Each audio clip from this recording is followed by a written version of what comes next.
They're in the hotel, guys.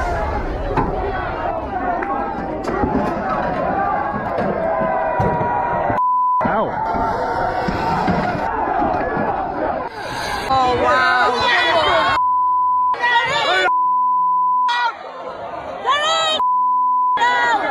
The other went upstairs at last.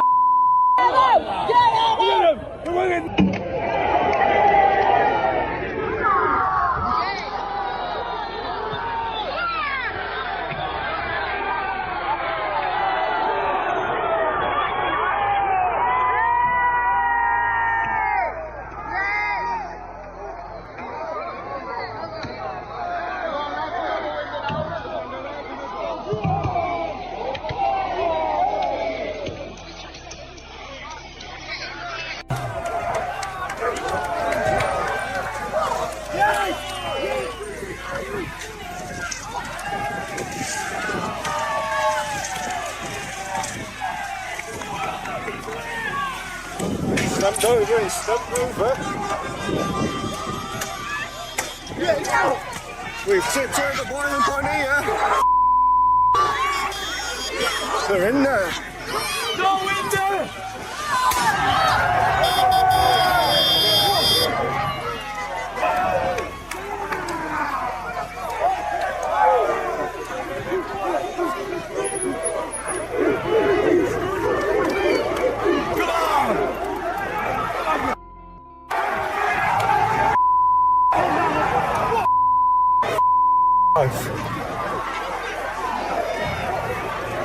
The UK continues to face challenges with the arrival of migrants who risk everything to reach England. These individuals traverse continents and seas on dangerous journeys, starting from northern France in search of a better future. Despite the dangers, their determination to seize new opportunities drives them to overcome barriers that many would find insurmountable. They are scenes that are now happening daily in towns and cities across the country. In Liverpool, police officers coming under attack from a far-right mob. A number of officers injured as they dealt with what was described as serious disorder. Police in running battles with some of those in the city streets.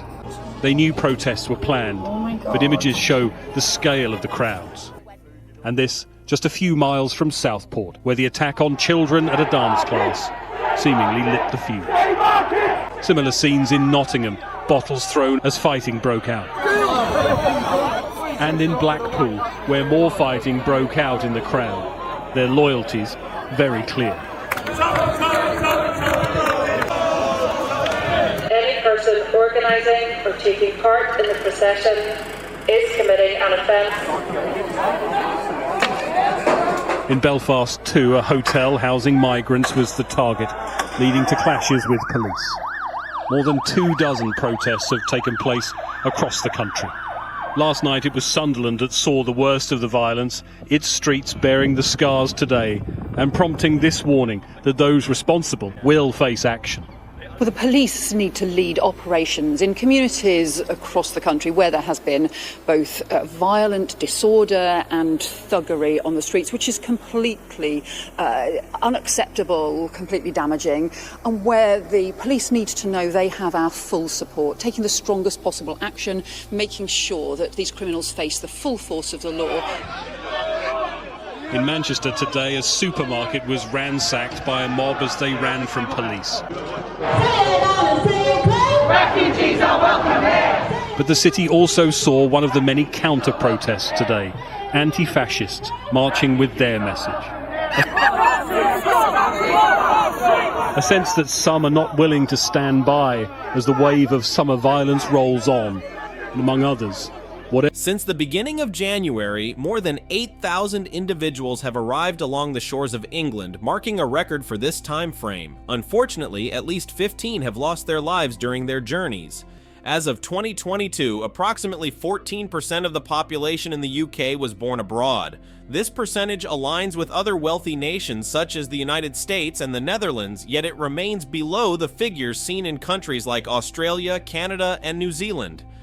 Let's talk about the migrant crisis, because it continues to go on. I've been away for 2 weeks, but they still haven't managed to smash the gangs or stop the boats. There's a record number of people now coming, over 16,500, 2,000 more, I think, than the same period last year. But have a look at this video. I don't know if you've seen this, David, this morning. This is shot yesterday off the coast of Calais, just off Dunkirk.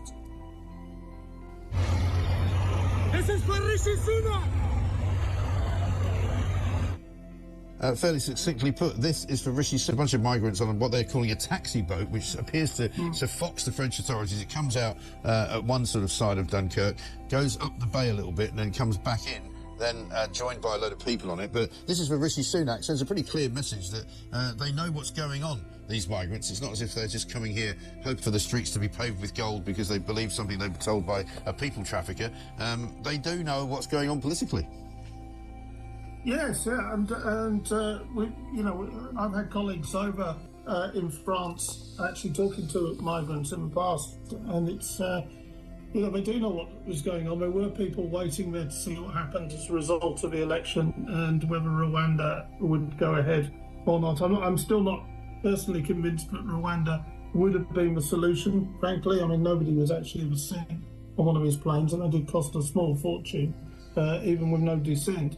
But, in the end, Labour have just run into a problem which the Conservatives, as you know, have had for the last 2 years, of just not really being able to deal with this. Because as soon as the weather gets good, then people start coming over again in large numbers, and they will do. There seems to be no real means of stopping them at the moment. No, quite. And just one final question. We just spoke to Peter Blexley about this terrible, awful incident up in Southport yesterday, and the need, as he says, to do something about the way that these violent attacks are continuing, the way that knife crime is being, something that everybody now is a fight. What chance is there of the Labour government getting tough on law and order? Well, the last Labour government, there was one that Tony Blair was actually pretty good on, was getting tough on law and order with, the ASBOs and all the rest of it. It'll be interesting to see if Starmer's going to pick up that side of the kind of Blairite agenda. He certainly has picked up other sides of it. So let's see, actually. I mean, it certainly needs to happen. I mean, speaking as somebody who lives in London, I'm not exactly been overly impressed by Sadiq Khan's control of knife crime, or lack of control of knife crime in the capital. But I mean, incidents like yesterday are just, they're almost unimaginable. I mean, it was I can't remember anything quite as bad as that for a long, long time. I mean, it was a truly freak incident, but absolutely dreadful. Of course, heart goes out to all those involved. In the UK, the proportion of the population that is foreign-born surpasses that of Italy, Portugal, and numerous Eastern European countries. The concept of net migration, which measures migration levels by balancing arrivals against departures, is often employed in discussions surrounding UK policy. I've argued with every immigration law I've ever been on with, except for you, because I think you see it and you're honest and you're open. Let's just take what Rebecca just said, because it's true. Let's put aside for 1 minute the absolutely true comment that you said, that there are refugees who deserve asylum. We proved as a country that during Ukraine. What I want to hear from you is an answer that nobody's given me. France is not a war-torn country. We are giving £500 million of British money for the French to basically leave the problem to us. They don't patrol their beaches, people in their waters end up here. Nobody wants to see the deaths, but there is a feeling, David, alongside a desire to do what's right by people who genuinely flee war-torn countries. There are many people in this country saying, hold on a second, it seems to be us. We seem to be the last port of call. We are all struggling, and yet we are seemingly being, I'm not saying overrun, all those dreadful phrases from Braverman, but we seem to have the mickey taken. And I think that's where people's frustration lies. Do you understand that? Absolutely, and I think one of the they've got, and this is something that the Conservatives a few years ago were looking at addressing, is that whatever policy we put in place, when we look at the Rwanda one, however it gets through, whether it does or not, it's going to face two issues, the Human Rights Act and the European Court of Human Rights. And until we change those existing laws or disapply them and their institutions in Europe, and obviously the human. Yet this metric has its shortcomings, including its failure to disclose the identities of those arriving or leaving, or their respective impacts. The rights associated with migration have both evolved and broadened since this measure was introduced. rights has changed and expanded since it was first implemented. Now, from a human rights perspective, I want to see protection for those whose lives are genuinely at risk and they're in need urgent assistance. That is something that I think, we absolutely must protect around the world. I think what we're seeing in Europe is an absolute widening of that, where, I'm a gay man, for instance, and even in England, I get discriminated against over a few things here and there. That doesn't mean, in my view, that I should be able to go to America and claim asylum. But that's a lot of I'm not saying everyone, but there's a lot of issues now in immigration and in illegal immigration where people are having similar things, where they'll be able to claim asylum on the basis of things which really aren't where their life is at urgent and immediate risk. And so I think you know what I love? I love your honesty, and I do love talking to you because you look at all sides. Recent official figures for net migration remain ambiguous and have undergone revisions. For example, the Office for National Statistics has adjusted its 2022 net migration estimate upward by 26%, totaling 685,000 in 2023. This marks a substantial rise from the estimates before the pandemic. This is the so-called New Jungle, a sprawling migrant camp near Dunkirk on the French coast. It's where migrants come to negotiate a fee for a place on a dinghy to the UK. Around 190 miles south is Paris, where up to 45,000 cops and soldiers are guarding the Olympic Games. A former Border Force chief told us he's worried it will provide a golden opportunity to the people smuggling gangs. Nairobi, you come from South Sudan. Yeah. Why did you leave your country? Yeah, I leave my country because my country they have a war, and then we have in the wet station there. And how long did it take you to get to France? I take 1 year in the road. 1 year? 1 year on the road. And you brought your 2 children with you? Yeah. So Piol, how long have you been here in Dunkirk? Oh, I came last week, I think so, because I have only 1 week in France. Yeah. And you're sleeping in a tent here? Yeah. I was one day in Cali and 4 days here, I think so. You're both from Afghanistan? In April, a British vessel was observed rescuing migrants who were subsequently registered with the Home Office and accommodated in welfare hotels.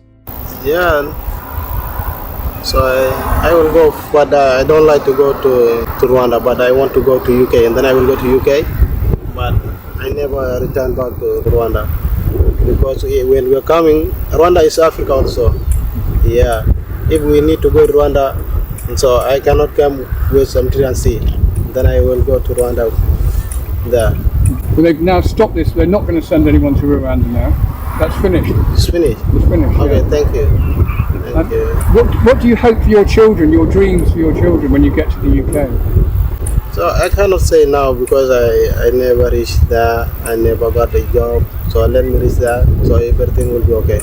When do you know when to go to the beach? Some, such as 17-year-old Mohammed from Western Sahara, feel disenchanted and are eager to return to France after their expectations of life in England fell short. Wave after wave, as violence descended.